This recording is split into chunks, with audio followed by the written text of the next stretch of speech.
രാഷ്ട്രീയ കേരളം നിയമസഭാ തെരഞ്ഞെടുപ്പ് വർഷത്തിലെത്തി.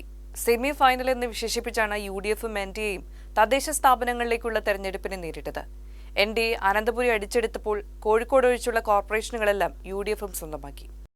കണ്ണൂർ ഒഴിച്ച് എല്ലാം കൈപ്പിടിയിലുണ്ടായിരുന്ന ഇടതുപക്ഷത്തിന് കോഴിക്കോടൻ പഞ്ചായത്തുകളിലും നഗരസഭകളിലും UDF സർവാധിപത്യം. ജില്ലാ പഞ്ചായത്തുകൾ മാത്രം ഇടതും വലതും ഒപ്പമായി. തോറ്റത്തിൽ നിന്ന് പാഠം ഉൾക്കൊണ്ട് കരകയറുമെന്നാണ് LDFിലെ എല്ലാ കക്ഷികളും പറയുന്നത്. ജനം തന്ന മുന്നറിയിപ്പാണ് തദ്ദേശഫലമെന്ന് CPI പറയുന്നു. അങ്ങനെയല്ലെന്ന താത്വിക വിശദീകരണം CPM നൽകുന്നുണ്ടെങ്കിലും തോറ്റത്തിൽ നിന്ന് പാഠം പഠിക്കുന്നതിനാണ് മുൻതൂക്കം.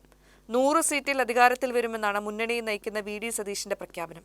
അതിനായി തലമുറ മാറ്റമുണ്ടാക്കി പുതുതലമുറയും വനിതകളും മുന്നോട്ട് വരുമെന്നും സതീശൻ പറഞ്ഞു. നിയമസഭയിലേക്കുള്ള കോൺഗ്രസ് സ്ഥാനാർത്ഥികളെ ജനുവരി 20-നകം തീരുമാനിക്കാനാകുമെന്നും കോൺഗ്രസ് കണക്കുകൂട്ടുന്നു.